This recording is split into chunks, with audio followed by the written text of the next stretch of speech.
Soy niña, aunque me escuches como mujer. Soy fantástica, maravillosa y hermosa. Y soy la raíz de este podcast. Ana Isabel Cabezas Dardón es mi nombre y me podés llamar Tijashita.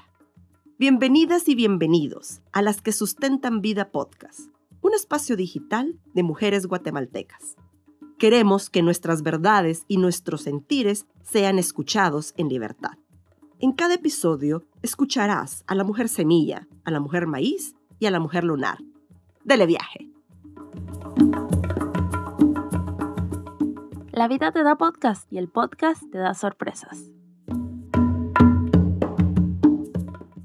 Una mujer lunar cuestiona todo. Cuando yo era niña, alguien más me nombró. Alguien más decidió cuál era mi identidad. Eso no me gustaba. Eso ya no me gusta ahora. Pero para ello tuve que pasar por un camino largo. Tuve que recorrer muchos cuestionamientos. Hoy reivindico mi derecho a poder nombrarme, a poder decir quién soy según mi sentir, según mi saber, a no permitir que nadie más decida por mí. Sí, yo soy Tijashita, yo soy una mujer mesoamericana y soy orgullosamente afroindígena mestiza. ¿Quisieras vos contarnos cómo te autoidentificás, cómo te nombrás? Dale, te leemos en los comentarios. ¡Oh, sorpresa! Sorpréndete y sorprenderás. Esto fue Mujer Lunar. Arar la tierra, arar el corazón, arar el camino, germinar la vida, ser mujer semilla. Una niña de luz recoge sus luceros, se oculta en el mar. Cada 25 de julio se conmemora el Día Internacional de la Mujer Afrodescendiente, garífuna, creole, afromestiza, afrolatinoamericana. Nosotras, hoy en nuestro segmento de Mujer Semilla, queremos conmemorar a una mujer extraordinaria, una mujer que ha servido de inspiración para muchas, al menos lo es para mí. Nora Murillo, mujer afro-guatemalteca, trabajadora e investigadora social y también es docente universitaria. Tiene el premio de poesía a la IDFOPA del año 2000. Y hoy quiero compartirles un poema maravilloso. Maíta.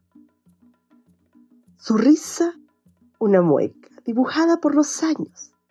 Su cabello, sombra ceniza frente al mar. Su cuerpo, una palmera resistiendo huracanes. Toda ella, un faro arriba de la casa. Luz que silenciosamente marca huella. Ella es Nora Murillo, sí, mujer guatemalteca. Nació en 1964 en Livingston, Izabal, nuestro Caribe guatemalteco. Un Caribe pequeño, pero grande en tradiciones, en arte, en cultura, en gastronomía. Un Caribe que tiene una historia que contar. Hace varios años, es más, yo era jovencita, era adolescente, yo conocí las palabras de Nora Murillo a través de un poema que había sido musicalizado por Ronnie Hernández. Abrir la puerta. Y hoy quiero compartirles porque creo que por eso ella se convierte en la mujer semilla para mí. Abrir la puerta. No busqué la llave en un bolsillo roto, en un zapato viejo. Busqué en mis ojos las 7 lunas despiertas en la niebla.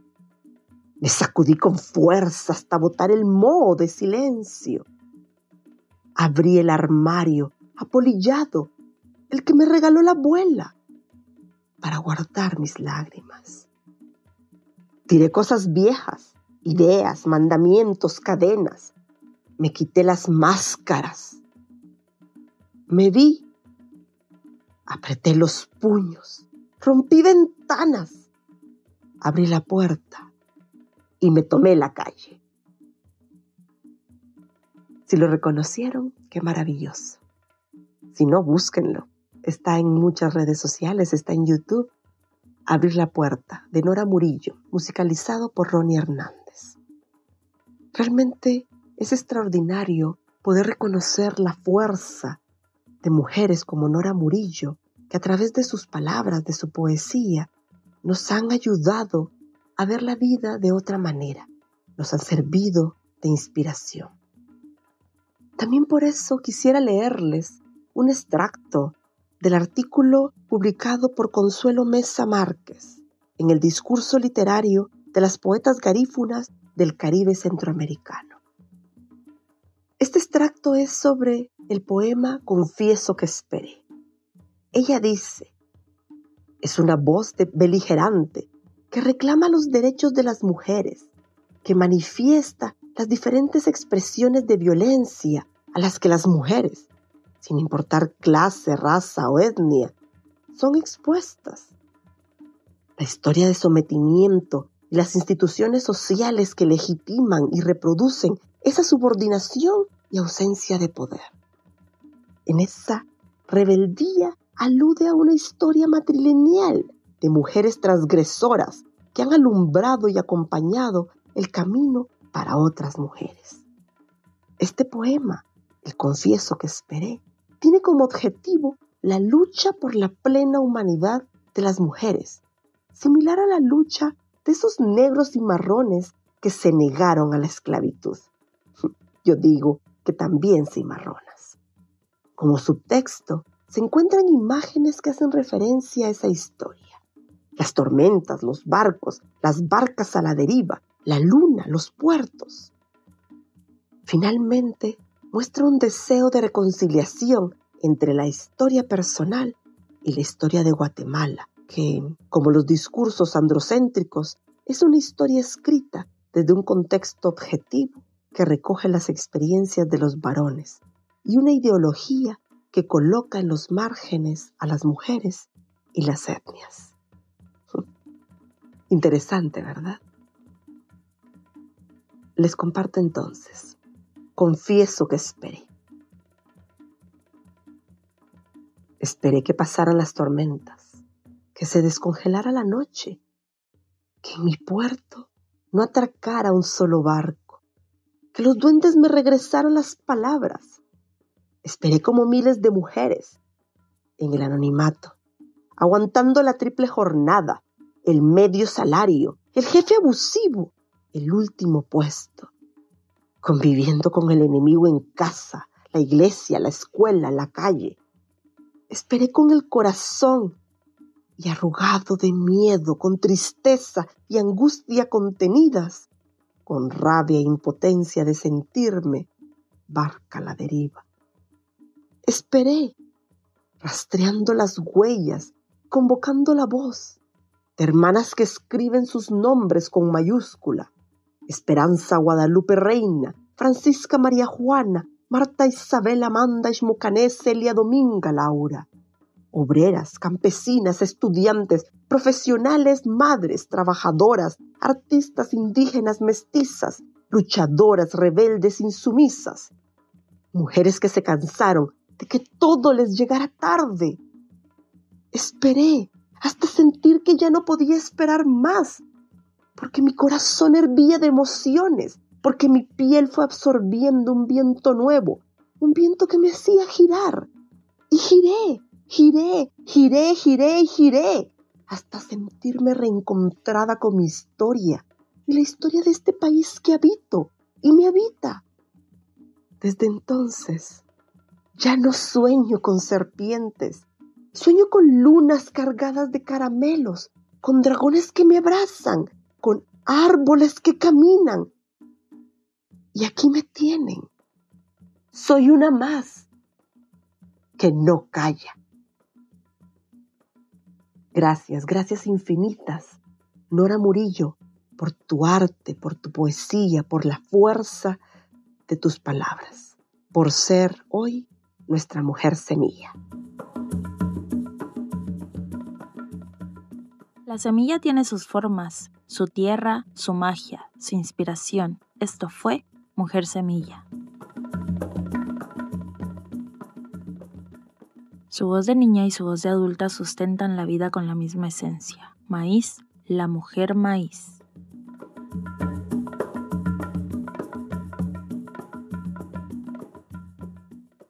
Buenos días, buenas tardes, buenas noches.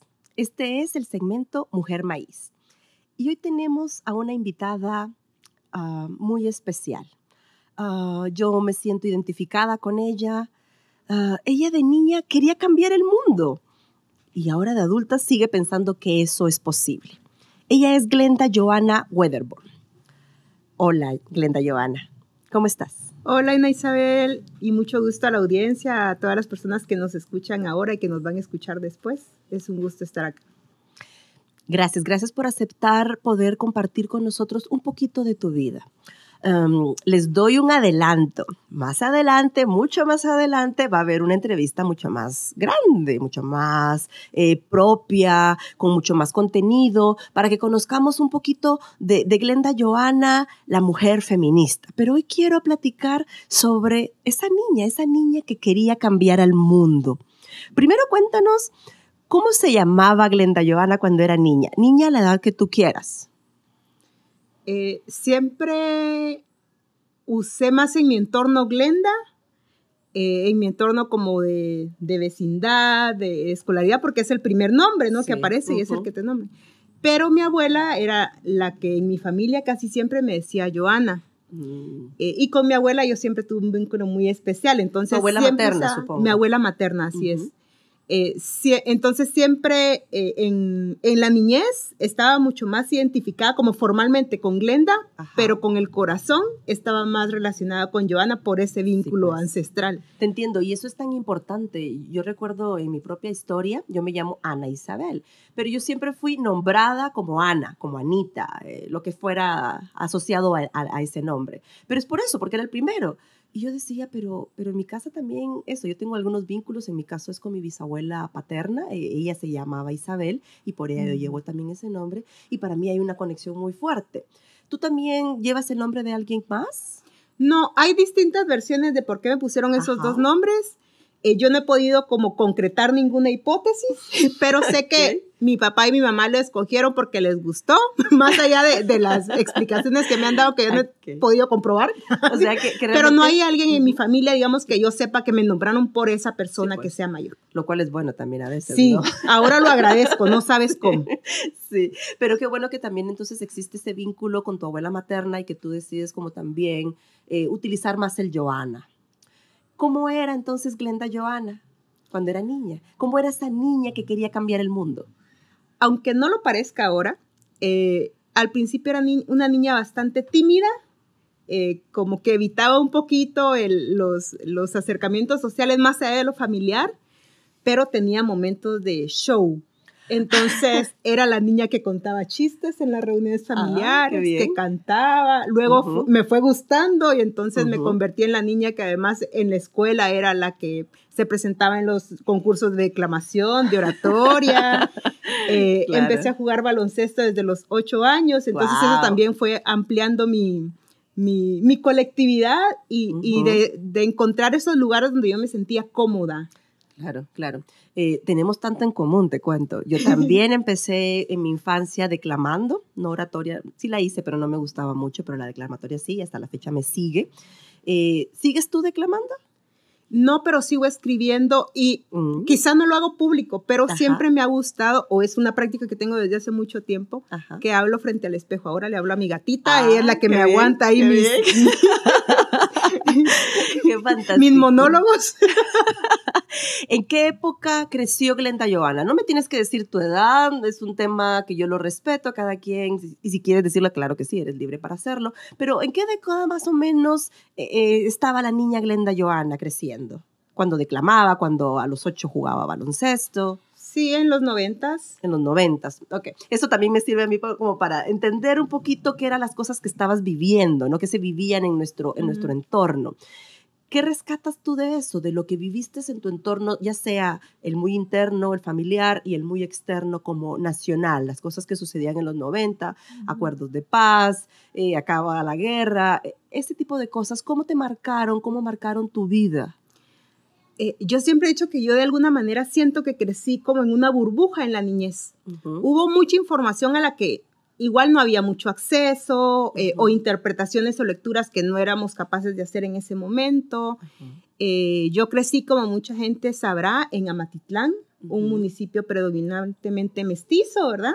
Éramos la única familia negra durante mucho tiempo en la colonia donde vivíamos y en el municipio. O sea, con el tiempo fuimos viendo, en la adolescencia sobre todo, yo me fui encontrando sabiendo que habían otras familias por allá regaditas y que ya no éramos la única. Claro. Pero también eso marcaba como algunas particulares cosas muy específicas que yo sabía que solo eran parte de mi entorno familiar. Algunas comidas, el tema del idioma, porque mi abuela nos hablaba en inglés. Claro, se utilizaba mucho el español, pero ella nos hablaba mucho en inglés, sobre todo la parte de los regaños, ¿verdad? Los regaños van asociados al idioma materno. Como cuando te dicen tu nombre completo, ya te imaginas que viene por ahí. Sí. Entonces, el tema del idioma inglés también era, yo lo asociaba con esa parte de disciplina, al punto que en esa primera infancia, por ejemplo, yo lo rechazaba un poco. Me rehusaba a hablar en inglés. Sí. Aunque por supuesto que sí entendía, y sobre todo cuando sabía que me convenía entender, me iba peor. Claro, entiendo. Hay algo importante. Yo empecé hablando contigo y cuando hablo con las personas que entrevisto, es que yo no les estoy viendo ni la forma ni el color. Pero yo creo que esto es un tema importante porque queremos también reivindicar ciertos asuntos que son tomados como que esto no se habla, ¿no? Pero esto claro que sí, lo hablamos y lo decimos a viva voz. ¿Cómo te consideras tú? ¿Una mujer mestiza, maya, garífuna, afrodescendiente, xinca? ¿Cómo te autoidentificas? Mira, la primera certeza que yo tuve en mi vida, antes que cualquier otra cosa, es que yo era negra. Y con esa palabra nos nombrábamos en casa. Siempre establecimos límites respecto a quienes les permitíamos de fuera que nos nombraran así, porque sabemos que hay una carga peyorativa muy fuerte. Sí. En la cotidianidad o en el entorno se utilizaba más la palabra morenos, ¿verdad? Los morenos, la gente de color, negro, negra. Esas eran las asociaciones con las que yo crecí. Durante mucho tiempo, más allá de eso, yo no terminaba como de entender o de poderle poner un nombre, un apellido a cierta identidad, como sí pasa con otros pueblos, con otras identidades. Sabía que no era garífuna, por ejemplo, que mi familia no era garífuna, pero no podía explicar por qué. Exacto. Incluso durante mucho tiempo pensé que era porque no habíamos crecido en Izabal. Claro, con el tiempo hubo otras conversaciones en casa, fuimos como encontrando, yo también fui como encontrando, conectando, es como ir tejiendo, ¿verdad? Sí, armando el rompecabezas, tejiendo la colcha, y desenredando una madeja de hilo, digo yo, que nunca sabes cuánto más hay, ni cuánto más, y por ahí a veces te encuentras un nudo y lo vas desatando, a veces te tardas un poquito, a veces te tardas más en desenredarlo. Sí, a veces lo dejas también y después regresas, ¿verdad? Con el tiempo, en términos de autoidentificarme desde una posición incluso más política de reivindicación, es que asumí afrodescendiente, que es un vocablo nuevo relativamente, que viene de la conferencia de Durban en el 2001, o sea, por eso la humanidad lleva cuántos miles de años nombrándonos de diferentes maneras. Este vocablo es nuevo y justamente surge por esa necesidad de ponerle nombre a las personas, pueblos e identidades de descendencia de la madre África, ¿verdad? Claro. Que eso no quiere decir que yo no sea ciudadana acá o que me tengan que mandar a algún lado, pero justo para reconocer ese legado histórico. Claro. Y no todas las poblaciones afrodescendientes tienen las mismas características, ni el mismo color de piel, ni el mismo idioma, y por supuesto no proceden del mismo lugar, porque aunque mucha gente todavía no lo dimensiona así, África no es un país, es un continente inmenso.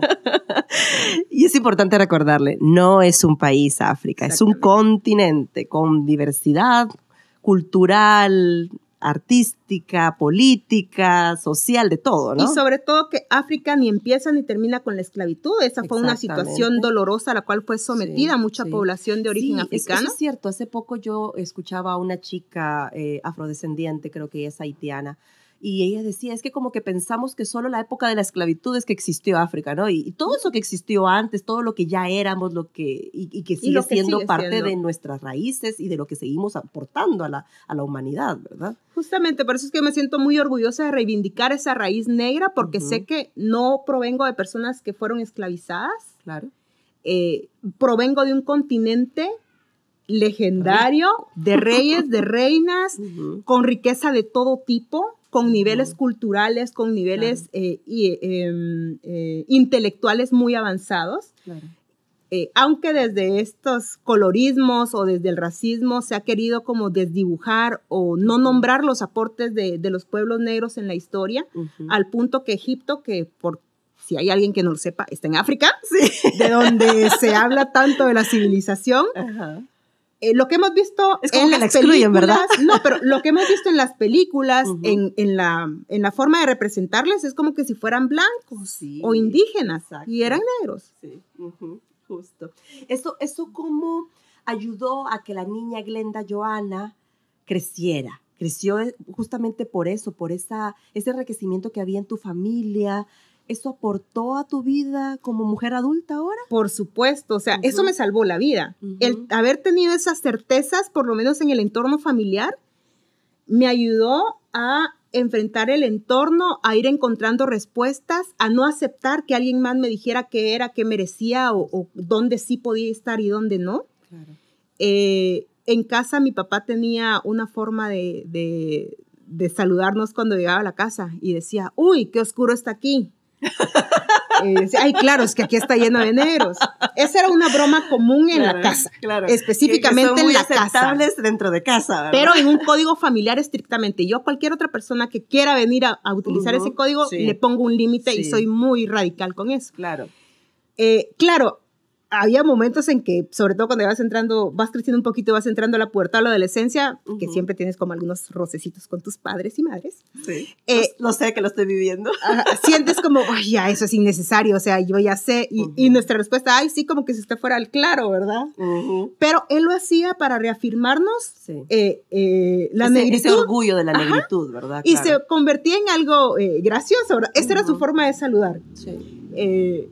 Y es importante eso, ¿no? O sea, realmente sí tenemos que rescatar lo que somos, sin sentirle vergüenza. Y es cierto, yo te entiendo, a lo privado podemos hacer bromas de ello, pero a lo externo tenemos también como que tener claridad de, ok, hasta aquí te pongo un límite, ¿no? Y bueno, hablando de límites, sé que quieren saber más sobre Glenda Johanna, y esto seguro se los puedo asegurar, porque lo sé.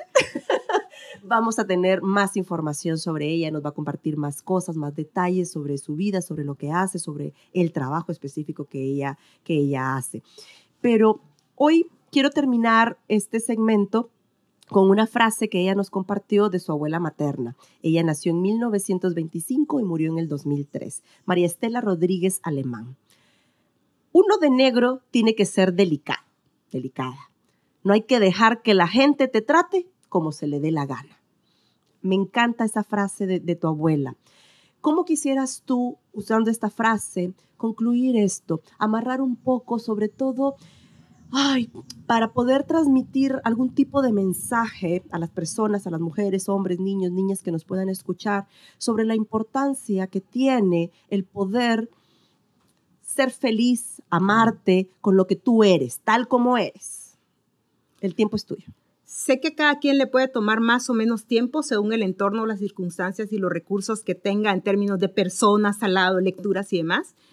Pero es importante aprender a querernos, aprender a aceptarnos tal y como somos, como tú dices, y a encontrar ese orgullo, esa felicidad y conectar con otras personas que comparten esos mismos rasgos es muy importante, porque si no nos quedamos como en una sensación de soledad. Yo transité esa parte en mi niñez. Muchas veces me sentí sola o sentía que era extraterrestre porque no había nadie más igual que yo en muchos lugares fuera de mi familia.